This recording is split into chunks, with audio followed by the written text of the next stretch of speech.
Hey, what do you want? Why are you looking at me like that? Huh? What do you mean, what am I doing here? Can't someone sit alone and watch the snowflakes drift by? Well, yes, it's cold outside, but I'm used to it. It's not my first winter. Oh, what do I find so interesting about the snow falling from the sky? Why do you want to know, human? Don't you have somewhere to be? Figures. Just my luck that I stumble across a human with nothing better to do. Huh? Nothing. I said I don't have to tell you why I'm out here in the cold watching the snowflakes. It's none of your business. Rude. Whatever. I'm not used to humans. To people. I guess I'm what you could call a bit of a feral. Is it really a surprise that I'm not nice and friendly like your typical house cat, ready to do your nefarious bidding and make it polite conversation at a moment's notice? Huh. Where do I live? Over there, in that forest. What do you mean cats aren't supposed to live in forests? I'm plenty of capable of fending off for myself. I can catch fish in the stream when it isn't frozen. I can hunt woodland critters, and I could even climb up trees to forage for fruits if the tree isn't too high. You're surprised that my kind can eat fruits? Wasn't there a book by one of your human authors that had a cat which turned vegetarian? There are stranger things in the world than a Neko eating fruits. Get over it. And why should you keep all the veggies anyways? Well, of course I could read. I'm not an animal. Now who's being rude? Well, yeah, it's exactly as you pictured it. I live in a big, cozy cave with a bunch of books nestled in neat little shelves that I carved into the wall with these claws. And I also have a television set, warm blankets, and multicolored wool to play with. A scratch-resistant phone, because the cellular reception in the middle of the woods is, surprisingly good. Is there anything else you want to know before I can return to watching the snow? Wait, don't answer that. I wasn't... You're asking me how I came across human literature in the forest. I shouldn't have to tell you, human. Why can't you just go on your way to a warm fireplace with hot cocoa and cookies and, I don't know, family photos or whatever? Why must you keep pestering me in this weather? Doesn't sit right with you that I'm out here on my own. I see, you're curious. You know what they say about curiosity and getting killed, right? I'm a cat. I would know. Please, it's freezing out here. Of course you can get killed or sick or suffer frostbite. Any number of things can happen. I'm safe because I have all of this fur. I'm cold resistant. Fine. If you insist on annoying me, like one of those laser pointers, then let's talk about something else. What do you do to buy fish, human? What? Of course I know you have to go to the market to do that. I meant, what do you do for a living?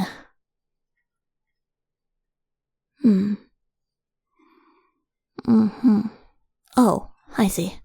I wouldn't know much about that, but it sounds nice. Well, I guess a few people in the world can, unironically, call their job or school nice, but you have to do what it takes to support yourself, you know? You have to get by. It's what they would always tell me anyway. It's not important. Tell me, what do you... Huh? I look sad. Well, it's just your imagination. I'm not sad. No, I'm not. What is there to be sad about anyways? Just a cold, dull day and everything looks grayish. Muted. 'Cause there's no sun. And nothing to do. And so No, I don't want to hunt in this weather, or even raid one of those houses in that town for supplies. Not in the mood. Oh, don't look so surprised. I may live alone in the forest, but I occasionally make trips to the human settlement for food and trinkets. It is not stealing, it's a redistribution of resources. Yeah, that's what it is. You guys have plenty anyways. I said I live alone. Yes. Why is that important? I'm not lonely. Being alone and being lonely are very different things. Cats are solitary creatures, both ordinary cats and... What's that word you like to use for me specifically? Neko? Something cute like that? It doesn't matter. Point is, I like being alone. I'm fine with that. I wish you could leave me alone. I mean, I guess I could just scamper into the woods by myself, but I don't feel like doing that. I don't feel like doing, anything. This weather just makes me numb.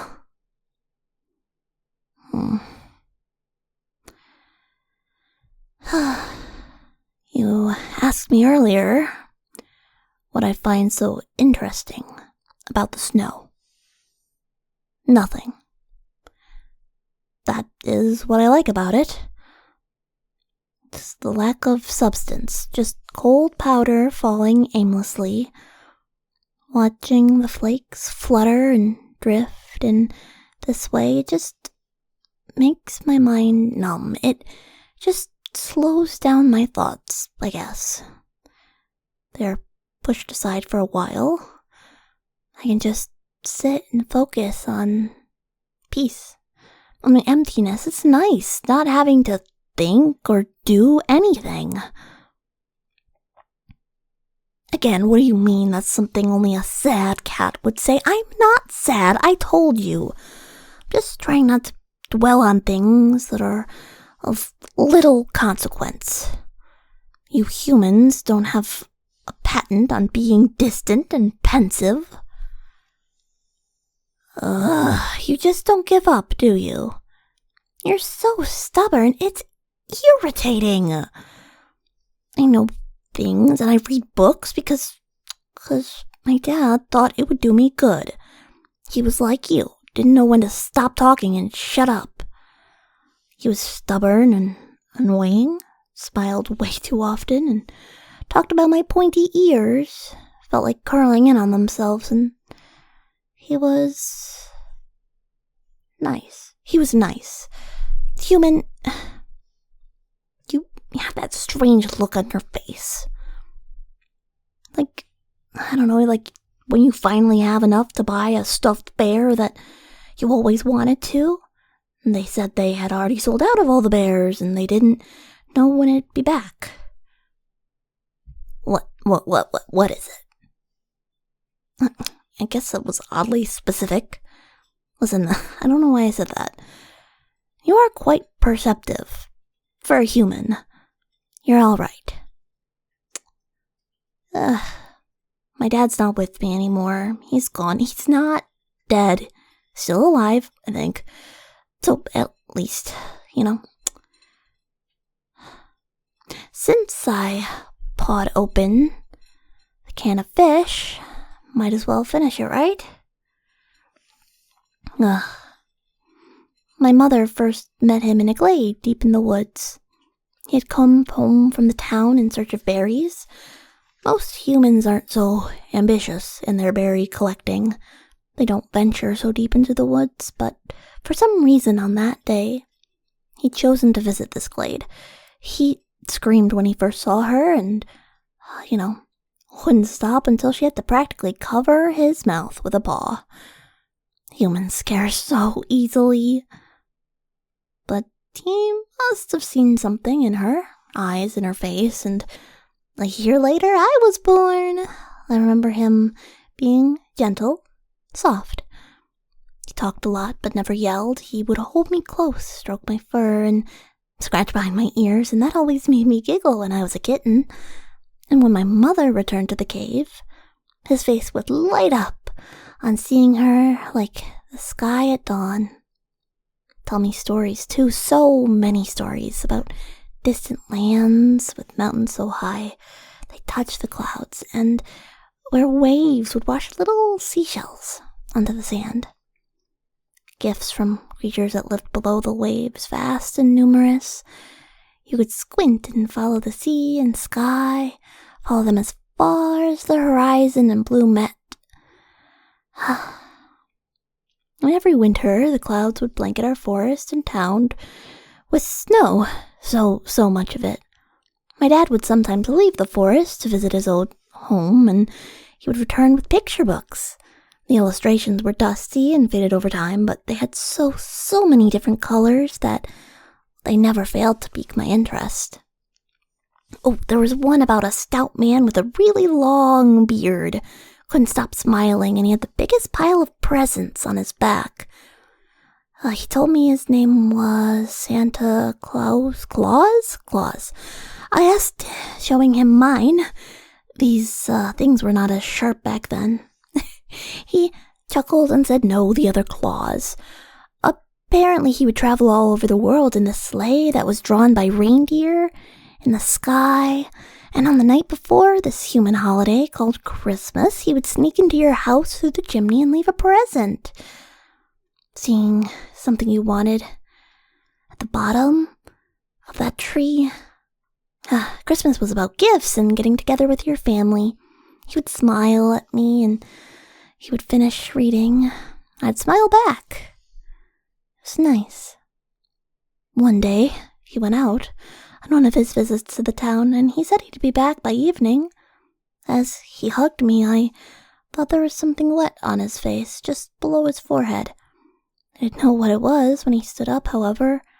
His eyes were as happy and as full of life as ever.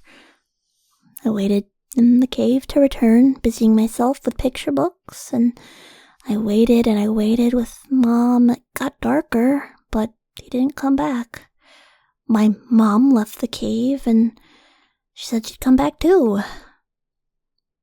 I couldn't sleep that night, tossing and turning. It was the middle of autumn, and I felt cold. It was really cold. But I waited, and in the early hours of the morning, my mother did finally come back. She had this look on her face that I don't know how to describe it. I don't think anyone should really look like that, and I asked about Father, and then she hugged me. This time I was sure about the wetness, but he wasn't coming back, and I couldn't understand, but she wouldn't say anything more. Human, you have that strange look on your face again. Could you stop looking at me like that? What happened after that? Well, what else? Life went on, as always. My claws and teeth grew sharper. I got faster, and I could finally hunt on my own. I liked to go over by the stream, catching fish. It was difficult at first, but, Mom showed me the ropes. I love her. The cave felt like home with her in it. And she left me in December of the following year. It was a snowy day like today. We don't live for long out here in the wild, and I kind of always knew that, but I don't think I was ready to say goodbye. I think in the end, grief was what took her from me. I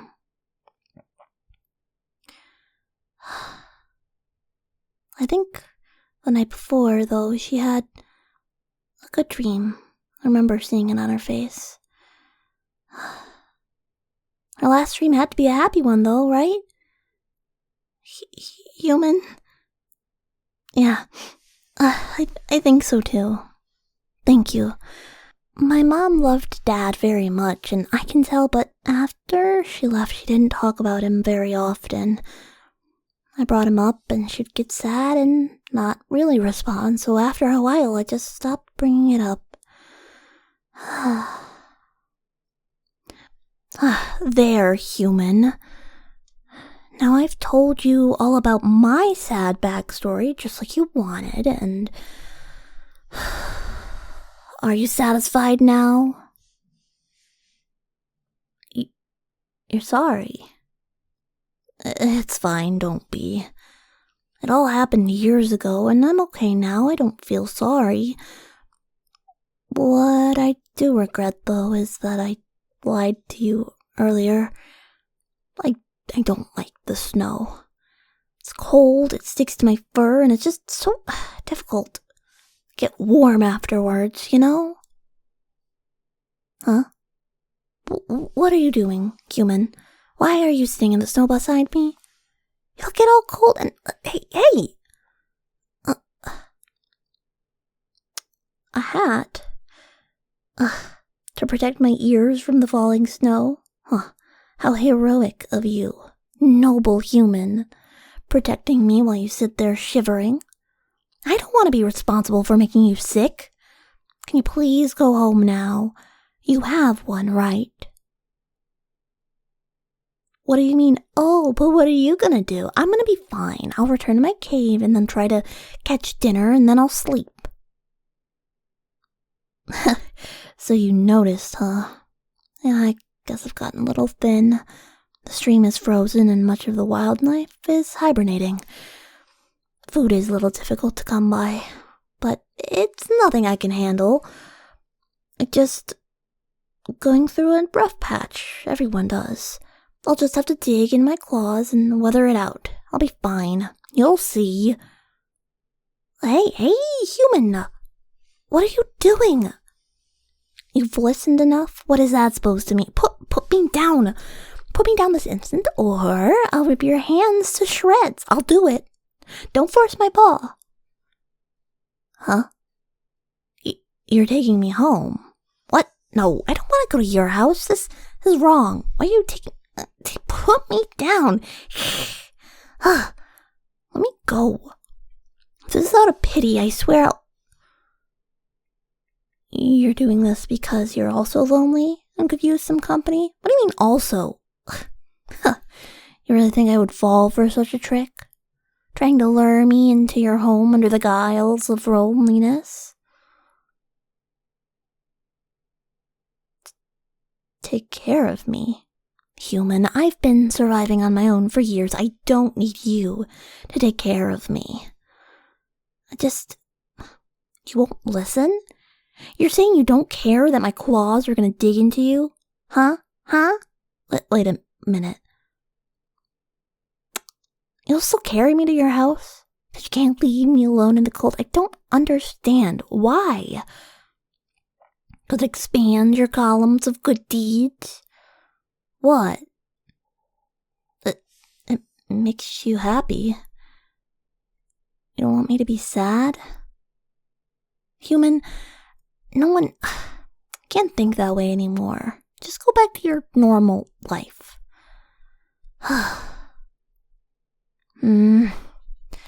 The only thing I'll admit, though, is if nothing else, you're a little warm, is all.